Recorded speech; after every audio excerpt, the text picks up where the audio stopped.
My parents tried to steal my lottery money from my golden child brother, so I cut them off completely and watched karma destroy their perfect family forever exposed. Growing up, I always felt like an afterthought in my own family. My parents had 2 kids, me, Daniel, a 28-year-old male, and my younger brother Ryan, a 22-year-old male. From the very beginning, it was clear Ryan was their favorite. Actually, favorite doesn't even cut it. They treated him like royalty, while I was more like background noise. It wasn't just little things, like who got the last cookie. It was everything. I remember when I graduated high school, I got a $50 bill and a card with "We're so proud of you" scribbled inside. 2 years later, Ryan got a fully loaded car as a "You're doing so great" gift. Never mind that I was already working part-time jobs to pay for community college while Ryan lounged around at home. I'll admit, for a long time, I tried to let it slide. I told myself it was just the way things were. When I finally moved out last year, I thought I was breaking free. It felt like the start of something new, like I could finally build a life where I didn't have to compete for scraps of attention. And for a while, it was good. Quiet, but good. Then, out of nowhere, they called me up one night. I remember it vividly. My mom hit me with, "We were thinking maybe you could start putting aside part of your salary for Ryan's future wedding." I was speechless. Ryan wasn't even dating anyone at the time. It wasn't like he had a serious girlfriend, let alone plans to settle down. And here they were, asking me, a single guy hustling to get by, to save my hard-earned money for some hypothetical event in Ryan's life. I told them I'd think about it, mostly because I was too stunned to say anything else. But apparently, even that wasn't good enough. A few days later, my dad called me. No preamble, no small talk, he just jumped straight into it. He said he'd heard I was hesitant about the wedding fund, and that he was disappointed in me. "You've always been so selfish," he said. I mean, selfish? After everything I'd done to support them, to be the responsible one, to try to earn their approval, it was like a switch flipped in my brain. That was the moment I realized the truth I'd been avoiding my whole life. I'd never really mattered to them. No matter how much I gave, it would never be enough. They didn't see me as their son, not in the same way they saw him. To them, I was just there, the extra, the backup plan. And honestly, that realization hurt more than I can even put into words. Anyway, my life up until that point had been a grind, plain and simple. I was scraping by, juggling bills, and trying to keep my head above water. You know how it is, paycheck to paycheck, crossing your fingers that nothing major breaks because you can't afford to fix it. I wasn't bitter about it or anything. It was just life, and I figured that's how most people get by. No handouts, no shortcuts, just putting in the work and hoping things eventually get easier. I didn't have much, but what I had, I'd earned. Then, out of nowhere, the impossible happened. One random Tuesday night, I'm sitting in my tiny apartment eating ramen and half watching some trashy reality show when I remembered I had a lottery ticket I'd bought on a whim a few days before. I don't usually play, but I'd been at the gas station and something about the big jackpot sign caught my eye. Why not, right? So I pulled the crumpled ticket out of my jacket pocket and decided to check it. And holy crap, my brain couldn't process what I was seeing. I didn't just win a little. This wasn't one of those dinky $50 scratcher wins where you get excited and then realize it barely covers your gas money. No, this was the real deal. $500,000. $500,000. I remember staring at the ticket, convinced I'd made some kind of mistake. My heart was pounding so hard I thought I might actually pass out. My palms were so sweaty I had to put the ticket down because I was afraid I'd smudge the numbers. I checked the numbers again and again, about 10 times, just to be sure. And every single time, they matched. It didn't feel real. It felt like a glitch in the universe. My brain was a mess, half shouting, "This can't be happening," and half trying to figure out what the hell to do next. For a moment, I just sat there, staring at the ticket like it might catch fire in my hand. $500,000. That was more money than I'd ever seen in my entire life. More money than I ever thought I'd have. It wasn't enough to retire or anything, but it was enough to completely change the game. Enough to breathe for the first time in years. Enough to stop scraping by and start actually living. The weight on my shoulders started to lift. I could finally stop living paycheck to paycheck, constantly stressed about rent or whether my car would survive another year. This money wasn't just a financial windfall, it was freedom. And let me tell you, I had plans, big ones. I wasn't about to go full-on reckless, blowing it all on fancy cars or designer clothes. That's not me. No, I wanted to invest it into something meaningful, something I'd been dreaming about for years, a clothing line for kids. I'd been into design since college, and now I finally had the chance to turn those sketches into reality. For once, I wasn't just surviving, I was building. Little did I know that money was about to turn my family into a whole new kind of nightmare. Naturally, I shared the news with my family. Big mistake. You'd think they'd be happy for me, right? Huh. The moment they found out, it was like a switch flipped. My mom didn't even say congratulations. Her first words were, "Oh, so now you can help us with the mortgage." Then my dad chimed in with, "And Ryan, you can finally pay for him to go to med school." I thought they were joking at first. I laughed and said, "No, the money is for me. I've got plans for it." That's when the mood shifted. My mom said, "Daniel, this is a blessing for the family. You need to think about everyone, not just yourself." My dad nodded. "Ryan's always dreamed of being a doctor," he added. "This is your chance to make that happen." I couldn't wrap my head around what was happening. We were sitting in my parents' living room, and the conversation had somehow veered into the twilight zone. They were acting like the lottery win wasn't my accomplishment, like the check was made out to the family of Daniel and I was just the lucky one holding it. My mom started in with her usual family-first spiel, going on about how Ryan's med school dreams were within reach now, how they could finally pay off the mortgage, how this was an opportunity for all of us. She even threw in some line about how this would bring us closer together. Yeah, nothing brings people together like turning one person into an ATM, right? I tried to stay calm, but inside I was boiling. I told them straight up, "This money is for me. I've worked my ass off for years with no help, no handouts. I finally have a chance to build something for myself, and I'm not giving that up." Cue the waterworks. My mom's face crumpled, and the tears started falling like she was auditioning for an Oscar. She hit me with the classic guilt line, "After everything we've done for you, this is how you repay us? Done for me?" My jaw practically hit the floor. I wanted to laugh, but I was too angry. What had they ever done for me besides throw every ounce of attention, affection, and support at Ryan? Every milestone in my life had been met with indifference. Graduating college, a pat on the back. Landing my first job, barely a nod. Meanwhile, Ryan sneezed and they were throwing him a parade. I didn't yell. I didn't even raise my voice. I just said, "No.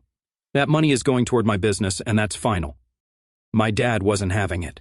He called me greedy for wanting to use my own money to chase a dream I'd been holding on to for years. Meanwhile, Ryan was living off their handouts like it was his birthright.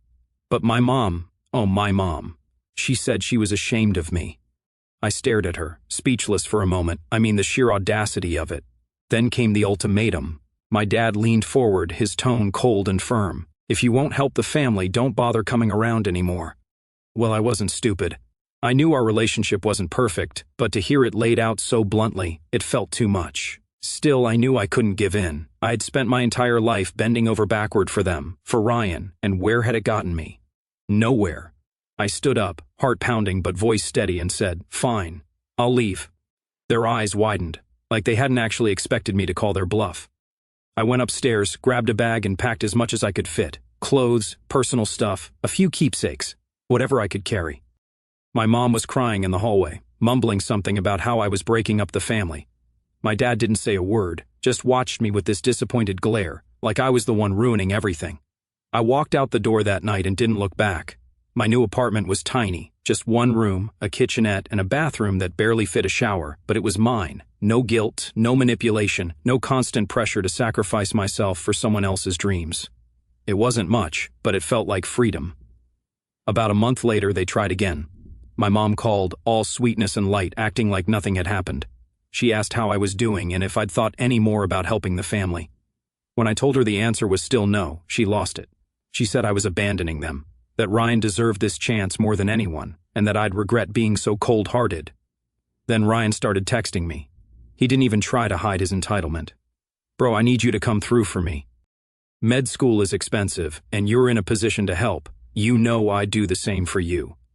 I stared at that text for a good 5 minutes before laughing. I texted back, "You've never done anything for me, Ryan. Why should I sacrifice everything for you now?" His response? "Wow, didn't know you were this petty." I was petty for wanting to keep the money I'd won to build something for myself after years of being overlooked. It was almost funny the way they twisted everything to make me the bad guy.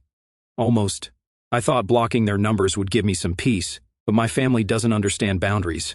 It started small, subtle moves meant to corner me into submission. My aunt showed up unannounced at my boutique, acting like she was just in the neighborhood. She browsed for a bit, complimenting my work, and then casually brought up Ryan.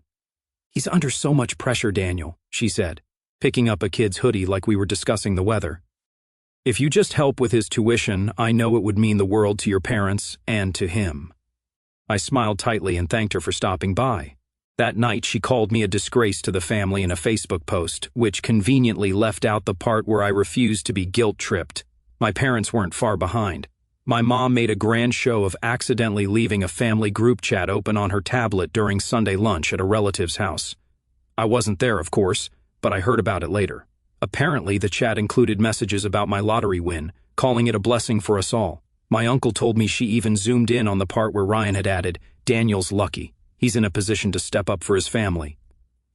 Then came the wedding stunt. My mom and dad decided to throw an elaborate engagement dinner for a family friend and conveniently didn't invite me. I didn't find out until a neighbor congratulated me on Ryan's generous sponsorship of the event. Turns out, they'd publicly announced that I had offered to cover the costs as a show of family unity. The entitlement didn't stop there.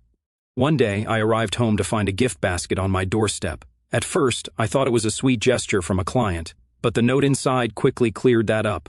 A little something to thank you in advance for your generosity with Ryan's education fund. We're so proud of you, Daniel. Love, Mom and Dad. I threw the basket in the trash. The next week, my dad cornered me at my boutique, clipboard in hand. He had a full budget proposal for Ryan's master's program, down to the last cent. It's not just about the tuition, he explained, his tone businesslike, as if we were negotiating a loan. Ryan will need living expenses, study materials, travel costs. We don't want him distracted by money while he's pursuing his dream. My patience snapped. No, I said, cutting him off mid-sentence. This isn't a family crowdfunding event. The answer is no. His expression darkened, and he left without another word. 2 days later, I got a letter from a lawyer. It wasn't a lawsuit, thankfully, but it was a formal request, signed by my parents, asking me to consider a voluntary family financial agreement to support Ryan's education and help pay off their mortgage. The audacity of it floored me. Still, the most outrageous moment came when my mom orchestrated what she called a family intervention. She roped in an old pastor from our community who visited me at my boutique with Ryan in tow. The pastor opened with a prayer about unity and sacrifice. Ryan just sat there nodding solemnly as if he were a saint instead of a freeloading disaster. When the pastor finished, my mom said, "Daniel, this is your chance to be a true blessing to your family." I couldn't even respond. I just walked away, leaving them standing there, bewildered.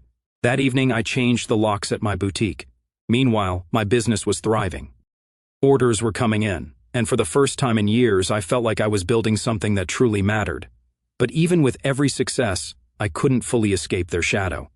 It wasn't just their audacity, it was the way they truly believed I owed them everything, not a loan, not a favor, but my entire future.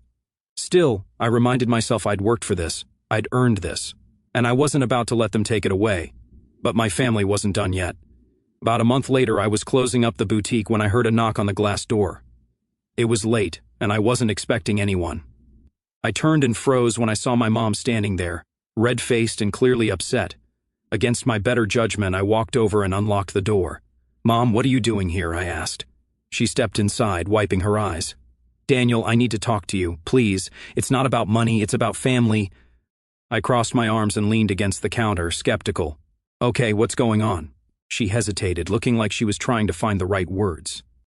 Then she blurted out, "It's Ryan. He's in trouble." I wasn't expecting that. What kind of trouble? "He's been arrested," she said. "The police raided his apartment and found stolen credit cards. He's been using them to buy expensive clothes, electronics, nights out. They're charging him with fraud." I closed my eyes for a moment, letting it sink in. Of course, Ryan had managed to land himself in something like this. I should have seen it coming. "And now you're here because you want me to fix it," I said. She flinched, like I'd slapped her. "We need your help. His bail is $15,000 and we don't have it. We can't afford a lawyer either." "Please, Daniel, he's your brother. You can't let him go to jail." I stared at her, trying to process everything. Part of me wanted to laugh in disbelief, the other part wanted to scream. "Do you hear yourself?" I said, my voice rising. "After everything you've put me through, you show up now, when he's in trouble, and expect me to fix it." She clasped her hands together, her eyes desperate. "It's not like that, Daniel. He's your brother. He needs you." I shook my head, pacing behind the counter. "He doesn't need me. He needs to take responsibility for his actions. You've spent his whole life shielding him from consequences, and now look where that's gotten him. Please," she whispered, "I'll pay you back." I swear. I couldn't help but laugh bitterly. "Pay me back? Really, Mom? We both know that's not going to happen." She looked down. As much as I wanted to slam the door on this mess, I couldn't quite bring myself to leave Ryan in jail. Not entirely, anyway. Fine, I said, my tone sharp. I'll pay the bail, but here's how it's going to work. I'm sending the money directly to the bondsman. You're not touching a cent of it, and this is a one-time deal. If he screws up again, he's on his own. She nodded quickly, relief washing over her face. Thank you, Daniel, thank you. Don't thank me, I yelled. This isn't about you or Ryan. This is me setting a boundary, one mistake, and that's it. Understood? She hesitated for a moment and finally said, Understood. I walked her to the door without another word. As she stepped outside, I closed it firmly behind her and locked it, watching her walk away. I felt a mix of emotions. I hated that I'd been dragged into their mess again, but at least this time, I'd done it on my terms. The next morning, I wired the money to the bondsman and blocked her number. I didn't even bother telling Ryan what I'd done. Let him think Mom and Dad had pulled off some miracle. I wasn't interested in being anyone's savior anymore. It wasn't long before I started hearing whispers from mutual acquaintances. Ryan had made bail, but his legal troubles were far from over. My parents were still scrambling to figure out how to cover his lawyer fees, but I was done. No more bailouts, no more guilt trips, no more sacrificing my peace for a family that had never done the same for me. However, I honestly want to know what would happen to Ryan. I'm curious how he's going to save himself since he doesn't know anything other than playing the role of the spoiled kid. If anything new arises, I'll post it here for you guys if you're interested. Update 1. Hey Reddit, it's been a while, but as promised, I'm back with an update. Turns out I didn't have to wait long to see how things unfolded with Ryan and my parents. And oh boy, it's been something. After bailing Ryan out, I braced myself for more chaos. It felt inevitable with my family, but for a brief moment there was silence. No emails, no calls, no guilt-laden texts. I'd almost convinced myself they were finally leaving me alone. 2 weeks after I wired the money to the bondsman, I got a text from an unknown number. It was Ryan. No thanks, no acknowledgement of what I'd done for him. Instead, he wrote, Hey, can you send over $5,000 for my lawyer? They say it'll help with my case. I stared at the message, completely dumbfounded. I just dropped $15,000 to get him out of jail, and now he was back with his hand out? It wasn't even a question. It was a demand, like I owed it to him. I didn't bother responding. I blocked the number and tried to focus on my business. My boutique had just opened its doors, and I was working 12-hour days to keep things running smoothly. I didn't have the bandwidth for Ryan's nonsense, but my parents wouldn't let it go. A few days later, my mom sent a long, rambling email about how Ryan was struggling, how the legal system was unfair, and how I was abandoning him in his time of need. She threw in a guilt-laden line about how she and my dad had sacrificed everything to give me a good life, and now it was my turn to repay them. For what? For years of being ignored, overlooked, and treated like Ryan's backup plan? I didn't reply. I didn't even open the next email she sent or the one after that. Things escalated quickly. My mom must have told Ryan I wasn't budging because he started getting aggressive. I began hearing from mutual acquaintances, old friends, extended family, even a former teacher, telling me I should help my brother. Apparently, Ryan had been spinning some sob story about how I was living it up with my lottery winnings while he was suffering. It pissed me off. Not just the lies, but the audacity. He'd never worked a day in his life for anything. Eventually, I heard through the grapevine that Ryan's case wasn't going well. He'd refused a plea deal because he thought he could beat the charges. Classic Ryan, arrogant and entitled to the end. My parents were scrambling to find money for his legal fees. They'd already maxed out their credit cards and taken out a second mortgage on the house. Did I feel bad for them? Honestly, not really. They'd spent their whole lives enabling Ryan, shielding him from the consequences of his actions. Now they were finally seeing what happens when you let someone believe they are untouchable. A few weeks later, my aunt called with an update. Ryan had been sentenced to 3 years in prison for fraud. She told me my parents were devastated, that my mom hadn't stopped crying since the verdict. She asked if I'd come visit them, maybe help them make sense of everything. I told her no, not out of spite, but because I'd finally learned my lesson. I couldn't fix this for them. And then, out of nowhere, just as I was starting to feel like life was back on track, I got an email from a local supplier I worked with for the boutique. They were severing ties with me, claiming they'd received disturbing reports about unethical practices in my business. Unethical practices? I'd built my boutique on honesty and transparency, and I knew this had to be some kind of mistake. I spent the next few days chasing down answers, only to discover the real culprit behind the smear campaign, Ryan. Apparently, he'd been pulling strings from prison, feeding lies to suppliers, and even leaving fake reviews online to tarnish my reputation. A mutual acquaintance who still talked to my parents let it slip that Ryan blamed me for his downfall. According to him, I'd refused to help him when he needed it most, and this was his way of getting even. I felt a mix of anger and disbelief. After everything he'd done, stealing from our family, taking advantage of my parents, and ending up in prison because of his own choices, he still thought he was the victim, and now he wanted to drag me down with him. The thing is, Ryan underestimated me. He thought I'd crumble under pressure, that I'd fold the way I used to whenever my parents asked me to be the bigger person. Not this time. I'd worked too hard to let him ruin what I'd built. Here, where I am right now, I think Ryan has made his move. Now it was my turn. Or do you think I should stay silent? Final update. What's up, everyone? It's Daniel, and I'm back with an update. And yeah, it's a wild one. Remember when I told you how Ryan wasn't content with just wrecking his own life, so he decided to take a shot at mine too? Well, here's the thing. When you come for me, you better be ready for what's coming back. Let me tell you how I turned the tables on him. I contacted my lawyer and laid out everything, emails, reviews, even the whispers I'd heard from mutual acquaintances. It wasn't long before we had enough to prove what he was doing. I sent a cease and desist letter to his prison and worked with the suppliers to clear my name. Some of them even apologized, realizing they'd been manipulated. It wasn't easy bouncing back from the hit to my reputation, but every victory felt sweeter knowing I'd fought for it myself. After Ryan was sentenced, I thought the nightmare was over. The calls didn't just continue, they got louder. The messages, guilt-laden and accusatory, piled up like debris from a storm I couldn't escape. My mom led the charge with her typical dramatic flair. Every voicemail was a symphony of sniffles and trembling words. Do you even care what this has done to us? The house feels so empty without Ryan.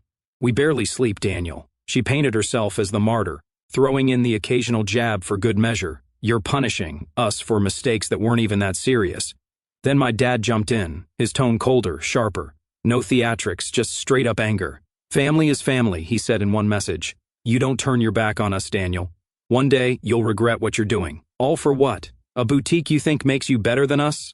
It didn't sting the way it used to. What hit me instead was the realization that they still didn't get it. I wasn't their son in their eyes. I was their last resort, their fixer. And now that Ryan couldn't play the golden child anymore, they were determined to squeeze me dry. I was so tired of all that shit. About a month after Ryan's sentencing, I was starting to feel like things were finally settling down. Then one morning I opened my mailbox and found a letter with a prison return address. My chest tightened when I saw Ryan's name scrawled on the envelope. At first, I considered throwing it straight in the trash. What could he possibly have to say that I hadn't already heard? Apologies laced with manipulation, a sob story designed to guilt me into sending him money. I was done with all of it. But something about that letter tugged at me. Whatever it was, I opened it. It started with a weak attempt at small talk. I hope this letter finds you well. But it quickly got to the point. Ryan admitted he'd spent a lot of time thinking about what he'd done, not just to himself but to me. He didn't try to justify his actions or shift the blame like he usually did. Instead, he laid it all out in stark honesty. I've been jealous of you my whole life, he wrote. I know it might not have looked like it on the surface, but I've always felt like you were everything I wasn't. You were the one with ambition, the one who actually built something for yourself. Mom and Dad might have coddled me, but I always knew they were prouder of you, and I hated it. Reading that stopped me cold. For years, I'd believed Ryan thought he was untouchable, the golden child who could do no wrong. Hearing that he'd secretly envied me all along was like someone flipping a switch. It didn't erase the pain he'd caused, but it made me see him in a different light. Ryan went on to confess that his jealousy had driven everything he'd done to hurt me. When you wouldn't bail me out, it felt like proof that I was worthless, he wrote. Instead of looking in the mirror and fixing myself, I lashed out at you. I thought if I could knock you down, it would make me feel better about my own failures. But all it did was ruin both of us. He even addressed the sabotage. I know you know what I did to your business. I wanted to watch you fall, but seeing how you bounced back, it just reminded me of what I've never been able to do. I'm sorry, Daniel. I know that doesn't fix anything, but I needed you to know. The letter was raw in a way I wasn't used to from Ryan. He didn't ask for anything, not forgiveness, not money, not even a response. He ended by saying he was working on himself, trying to understand why he'd made the choices he did. I don't expect you to ever want a relationship with me again, he wrote, but I wanted to tell you the truth for once. When I finished reading, I just sat there, staring at the letter. I'd spent so much of my life angry at Ryan, frustrated by the way he manipulated everyone around him, hurt by how he always got away with it. This was the first time he'd taken any kind of responsibility for his actions. And while I wasn't ready to forgive him, I couldn't ignore the honesty in his words. I thought about everything he'd said for days. Part of me wanted to crumple the letter and toss it, to move on and never look back. But another part of me felt, not sympathy exactly, but a flicker of understanding. Ryan was a mess, but maybe, just maybe, he was starting to see that for himself. I haven't decided if I'll write back. For now, the letter is sitting in my desk drawer, a reminder of how deep wounds can go and how sometimes even the people who've hurt you the most are battling demons of their own. I'm not sure where this will go or if it'll go anywhere at all, but for the first time, Ryan feels like less of a villain in my story and more like a cautionary tale.